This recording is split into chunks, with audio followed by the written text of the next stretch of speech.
Hola a todos, me presento, yo soy Ana Balbi, auxiliar docente de la tercera cátedra de Anatomía de la Facultad de Medicina de la Universidad de Buenos Aires y hoy vamos a ver una breve clase sobre el aparato vestibular. Vamos a hablar un poco de su anatomía y después vamos a hablar de sus conexiones. Y comencemos describiendo para qué sirve el aparato vestibular. Bien, acá vemos tres imágenes, una de un esqueleto haciendo equilibrio y la puse para hacer referencia a las funciones del sistema vestibular en el control de la propiocepción y de la postura. Llamamos propiocepción a la capacidad de un individuo de ubicarse en el espacio. Bien, así que va a ser de suma importancia para estas funciones. También ayuda mucho en el movimiento de los ojos acoplados con la cabeza, por ejemplo, para mantener el campo visual estable cuando uno hace movimientos con la cabeza, y también en el equilibrio. Comencemos describiendo de forma breve y rápida la anatomía del aparato vestibular. En esta imagen estamos viendo una vista superior del cráneo, específicamente de endobase. Distinguimos hacia anterior, la parte más posterior de la fosa craneal anterior, y hacia posterior podemos distinguir la fosa craneal posterior. Y a los laterales, respectivamente, por transparencia, vemos en el peñasco del temporal el oído interno.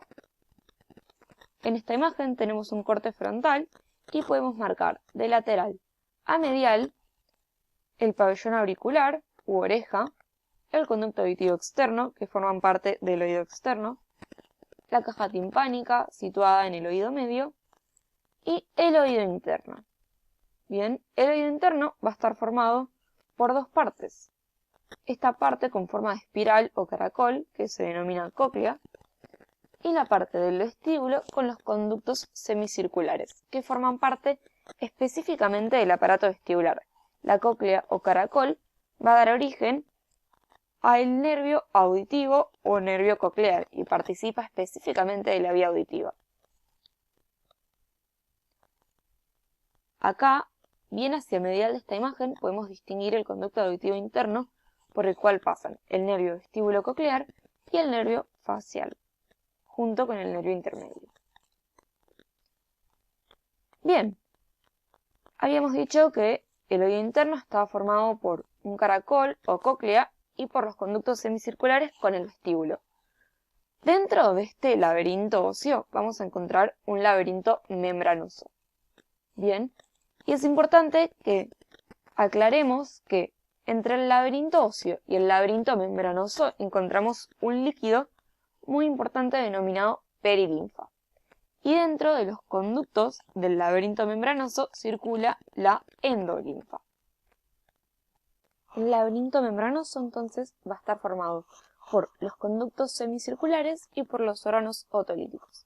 Los conductos semicirculares se hallan situados de forma idéntica adentro de los conductos semicirculares óseos y los órganos otolíticos se hallan situados adentro del vestíbulo del oído interno. Encontramos tres conductos semicirculares, los cuales tienen distintas posiciones y los tres se encargan de censar aceleraciones angulares de la cabeza. Bien. Y los órganos otolíticos, que están formados por el sáculo y por el utrículo, se encargan de censar aceleraciones lineales de la cabeza, es decir, por ejemplo, estar en una hamaca, columpiarse, movimientos de inercia en autos o aviones. Bien, y también movimientos hacia anterior o hacia posterior. Entonces, acá vemos de vuelta el laberinto óseo y habíamos dicho que encontramos el conducto semicircular anterior, el conducto semicircular lateral u horizontal y el conducto semicircular posterior. Veamos que estos conductos desembocan en el vestíbulo por un extremo ampular y el conducto semicircular anterior y posterior se unen y desembocan juntos y el conducto semicircular lateral desemboca siempre solo. Y acá vemos el laberinto membranoso, del cual ya habíamos hablado, y marcamos el utrículo, en el cual se unen los extremos ampulares de los conductos, y el sáculo. Bien, y vemos que de acá parte un conducto denominado conducto de Hensen, en el cual se abre la superficie del hueso temporal. Como todo sistema sensorial y sensitivo, va a tener receptores. Estos receptores van a estar situados en los extremos ampulares o ampollas de los conductos semicirculares, los cuales habíamos dicho que desembocaban en el utrículo. Los receptores específicamente entonces van a ser las células ciliadas. En esta imagen las podemos ver marcadas en violeta y vemos que tienen numerosos cilios, uno de los cuales es más alto, denominado quinocilio. El grado de inclinación del quinocilio es muy importante, ya que va a ser un factor determinante en la descarga y en la transducción de la señal a un impulso eléctrico. Bien, pero no lo vamos a describir en esta ocasión. Vamos a describir los distintos componentes del sistema vestibular. Encontramos el receptor, que habíamos dicho que estaba situado en los orificios ampulares de los conductos semicirculares y está dado por las células ciliadas. El ganglio, situado en el fondo del conducto auditivo interno, denominado ganglio vestibular o de Scarpa. Los núcleos, que son somas en el sistema nervioso central, específicamente en la unión bulbo-pontina, y a partir de aquí van a partir proyecciones, que pueden ir a la corteza cerebral, vía tálamo, al cerebelo, a los músculos oculares y a la médula espinal. Acá es importante aclarar entonces que van a haber vías que lleven información consciente o vías que lleven información inconsciente. Las vías que pasan por corteza cerebral, que llegan a corteza cerebral, van a ser conscientes. Bien, y las vías que no lleguen a corteza cerebral, por ejemplo, como la del cerebelo, van a ser inconscientes. Bien, la vía del cerebelo va a regular todo lo que sería propiocepción inconsciente. En cuanto a los músculos oculares, vamos a encontrar un reflejo denominado reflejo vestíbulo ocular, el cual permite mantener fija la mirada ante un objeto ante determinados movimientos, y vías que relacionan con la médula espinal. Por ejemplo, cuando uno se cae para un lado y se flexionan todas las extremidades para el lado del cual uno se cayó, todas las extremidades del otro lado se van a tender a extender. Bien, esto está dado también por un reflejo y por estas vías que relacionan los núcleos vestibulares con la médula espinal. En esta imagen, entonces, estamos viendo el nervio vestíbulo coclear per se. Vemos la cóclea y cómo salen axones que van a formar el nervio coclear y se van a unir a la parte vestibular para formar el nervio vestíbulo coclear. Y acá vemos su origen aparente, que está en la unión ponto-vulvar. Y desde la parte de los conductos semicirculares y el utrículo y el sáculo, es decir, desde la parte vestibular, vemos el ganglio vestibular, que habíamos dicho que estaba situado en el fondo del conducto auditivo interno, que se une a la parte coclear para formar el nervio vestíbulo coclear, y después vemos su origen aparente en la unión ponto-vulvar. Volvamos un poquito al ganglio vestibular y aclaremos que está formado por células bipolares, neuronas bipolares, es decir, un soma con dos axones. Uno de sus axones proviene de acá, de encontrarse con los receptores, y el otro de sus axones se dirige y se une junto con la parte coclear y entran por la unión ponto-vulvar hasta llegar a los núcleos vestibulares. Entonces, habíamos dicho que los núcleos vestibulares eran un conjunto de somas situado en el sistema nervioso central. Y vamos a encontrar 4 núcleos vestibulares. El núcleo vestibular superior, situado superior y lateral en el puente. El núcleo vestibular lateral, el núcleo vestibular medial y el núcleo vestibular inferior. Bien, vemos que se encuentran en la transición bulbo-pontina. Los conductos semicirculares van a enviar proyecciones al núcleo vestibular superior y medial principalmente, y los órganos otolíticos van a enviar eferencias al núcleo vestibular medial, inferior y lateral. Ahora sí vamos a empezar a hablar de las conexiones que antes habíamos mencionado. Entonces, ahora sí comencemos a describir estas distintas conexiones que ya habíamos nombrado. Y vamos a empezar por la red vestíbulo-ocular. Entonces, miremos en esta imagen, gira la cabeza hacia un costado y sus ojos siguen la dirección contraria al movimiento de su cabeza. Esto se hace con el objetivo de mantener el campo visual fijo. Bien, entonces, vamos a hablar del reflejo vestíbulo-ocular. Y como la palabra reflejo nos dice, esto es algo que se da de forma inconsciente, inmediata y automática. Bien, y para describir un poco el reflejo necesitamos repasar la inervación de algunos músculos del ojo. Por ejemplo, el músculo recto lateral, situado lateral al globo ocular, se halla inervado por el nervio abducens, como el nervio nos indica, abducir, y el músculo recto medial se halla inervado por el nervio oculomotor. Bien. Y vamos a graficar cómo sería este reflejo cuando nuestra cabeza gira hacia la izquierda. Bien. Acá vemos los conductos semicirculares. Bien, vemos el laberinto membranoso, pero vamos a hablar de los conductos semicirculares. Bien, y vemos el tronco del encéfalo y los respectivos ojos, izquierdo y derecho. Bien, entonces,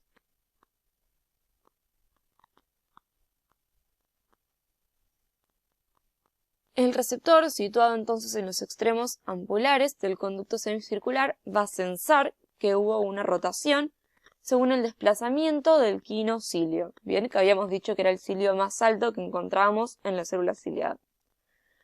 Cuando esto es sensado por el receptor, envía proyecciones que llegan al núcleo vestibular medial.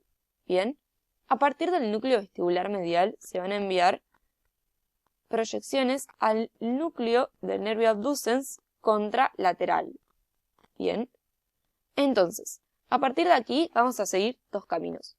Uno va a ir a inervar al músculo recto lateral del lado derecho, es decir, lo va a contraer, y el otro va a dirigirse por el fascículo longitudinal medial y va a llegar al núcleo del nervio oculomotor y ahí van a enviar proyecciones al músculo recto medial izquierdo. Bien, y así se van a contraer el músculo recto medial izquierdo y el músculo recto lateral derecho, que van a dirigir mi mirada entonces hacia el lado derecho, es decir, el lado contrario del movimiento.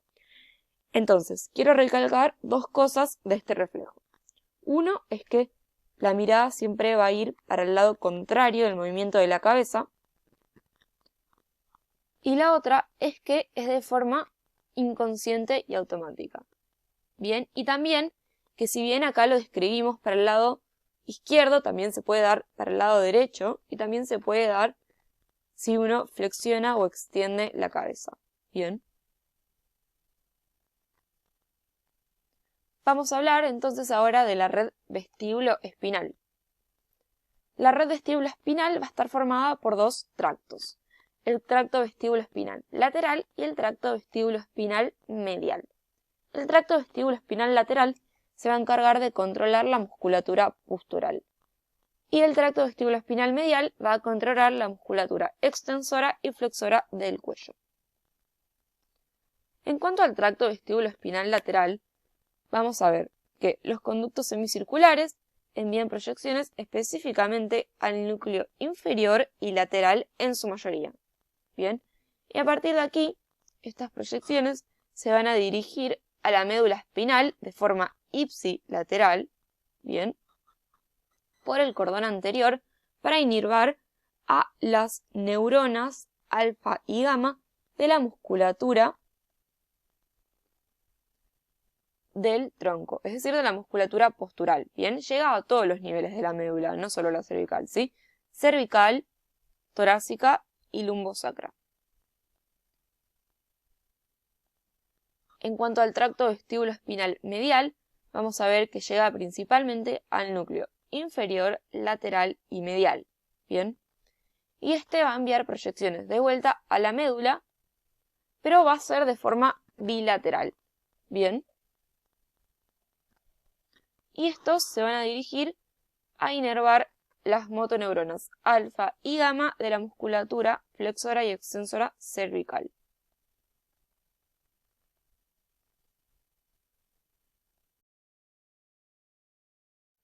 vamos a pasar a hablar ahora del módulo vestíbulo cerebeloso.